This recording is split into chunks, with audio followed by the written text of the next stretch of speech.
जो बात यहां पे आपके विद्वान सदस्य श्री संग्राम सिंह यादव कह रहे थे,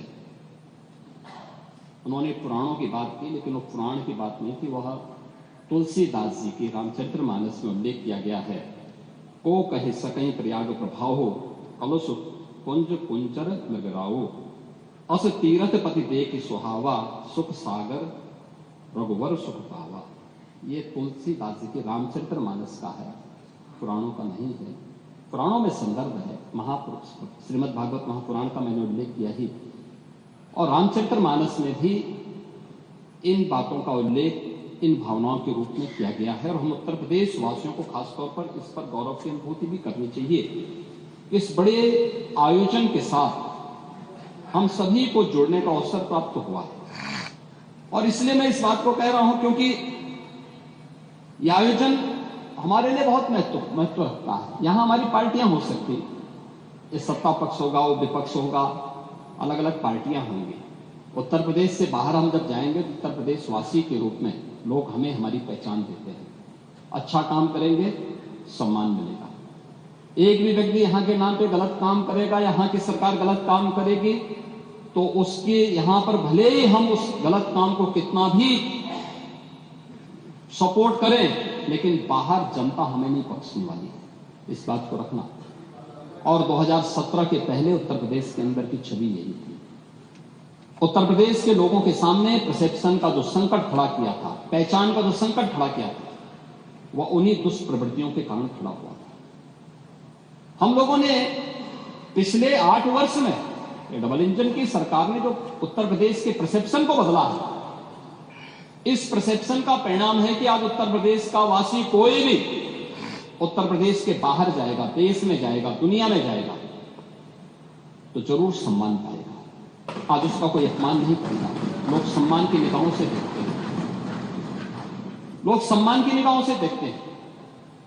महाकुंभ का जो विरोध कर रहे थे, मुझे मालूम था ये विरोध इनकी मजबूरी है, ये लोग करेंगे, उपहास उड़ाएंगे, क्योंकि उन्होंने तब भी उपहास उड़ाया था जब कोरोना जैसी महामारी से हम जूझ रहे थे।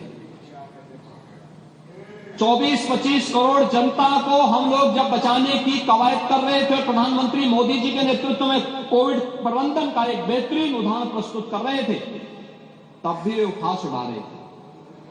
कोविड के बारे में, ट्रीटमेंट के बारे में, वैक्सीनेशन के बारे में अपने आप चुपचाप वैक्सीन लगा लिए और दूसरों को कहते थे कि वैक्सीन मत लगाओ।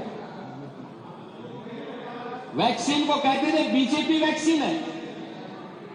वैक्सीन के बारे में भी इस प्रकार की चर्चाएं होती थी। और महोदय यही नहीं, जब 500 वर्षों का इंतजार समाप्त हुआ, अयोध्या में रामलला में भगवान राम के भव्य मंदिर के निर्माण का कार्यक्रम संपन्न हुआ, तब भी उन्होंने विरोध किया, अयोध्या में राम मंदिर का विरोध। यानी माननीय उच्चतम न्यायालय के एक संविधान पीठ के द्वारा सर्वसम्मत से फैसला देकर के 500 वर्षों के इस विवाद का हस्तक्षेप किया गया। अयोध्या में रामलला का विराजमान होता है, तब भी समाजवादी पार्टी इसका विरोध की। और मेरी इच्छा थी, हार्दिक इच्छा थी कि महाकुंभ के आयोजन के दौरान एक दिन हम ज्वाइंट सेशन प्रयागराज में ही क्यों न करें, लेकिन मुझे मालूम था कि समाजवादी पार्टी फिर इसका विरोध करेगी, क्योंकि समाजवादी पार्टी कोई अच्छे काम का कभी समर्थन नहीं कर सकते।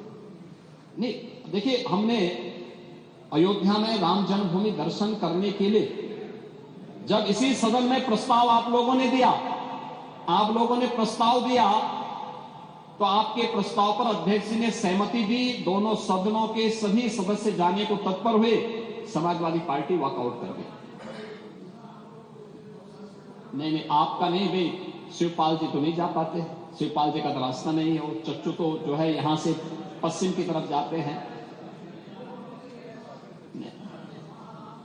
हम तो कह रहे हैं सबके हैं, हमने तो इसीलिए कहा सब लोग चलिए, लेकिन आप लोगों ने विरोध कर दिया। मोना जी गई थी और भी माननीय सदस्य गए थे, लेकिन मेरा यह कहना है, इसीलिए प्रयागराज के बारे में हम लोग ज्वाइंट सेशन से अपने आप को दूर रखें कि नहीं, छोड़िए, जाने दीजिए, जिसकी मर्जी आएगी जाना चाहेगा, जिसकी मर्जी आएगी नहीं जाना चाहेगा। मैं तो अध्यक्ष जी से कहूंगा कि एक दिन जरूर रखें मान्य सदस्यों के लिए कि प्रयागराज में जाकर के आस्था की डुबकी लगा लो। बहुत सारे सदस्य इसका इंतजार हैं और ऐसे बहुत सारे सदस्य इसका इंतजार हैं और जाना चाहिए, क्योंकि देश आ रहा है, दुनिया आ रही। आप मुझे बताइए, आज 56 करोड़ से भी श्रद्धालुओं ने अब तक वहां पे आस्था की डुबकी लगाई है। अगर मैं भारत के अंदर देखूं, 140 करोड़ की आबादी में 110 करोड़ सनातन धर्मावलंबी है। कुछ और भी मिला लेते, मान के चलिए कि हर एक परिवार में 4 सदस्य होंगे तो हर परिवार के 2 सदस्यों ने अब तक वहां डुबकी लगाई है। तो ये लोग क्यों वंचित रहेंगे?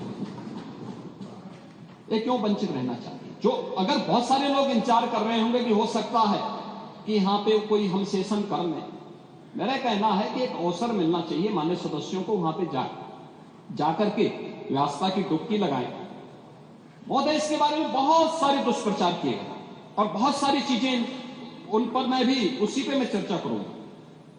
लेकिन मैं इससे पहले महाकुंभ के आयोजन के बारे में जो व्यवस्थाएं बनाई गई और मैं उसकी तुलना भी करना चाहूंगा कि कैसे वहां पर उस आयोजन के साथ हमारी सरकार को जुड़ने का अवसर मिला और पिछली सरकारों के समय क्या हुआ था। अब आप लॉजिस्टिक की ही बात करते हैं महोदय, मैं जो भी चीजें वहां कुंभ के आयोजन के साथ जुड़ी, 2013 के साथ अगर हम जोड़ें इसको, 2013 में प्रयागराज कुंभ के साथ देखें, 2013 में आयोजन था 55 दिन का और 2025 के महाकुंभ में आयोजन है 45 दिन का। आयोजन की तिथि न मैं तय करता हूं न सरकार तय करती है, ये हमारी धार्मिक व्यवस्था का एक हिस्सा है और उसके अनुसार जो मुहूर्त होंगे उस मुहूर्त के अनुसार ये आयोजन तय होते हैं। ये पौष पूर्णिमा से और महाशिवरात्रि के बीच का आयोजन कुंभ के आयोजन के लिए होता है। यही आयोजन इस पूरी उसके साथ जुड़ता है। मेले की अवधि 55 दिन थी 2013 में और इस बार यह अवधि है 45 दिन की। 2013 में कुल जो क्षेत्रफल था यह 1936 हेक्टेयर का था, यानी अगर हम इसको एकड़ में देखेंगे तो यह मुश्किल 5000 एकड़ का भी नहीं होता।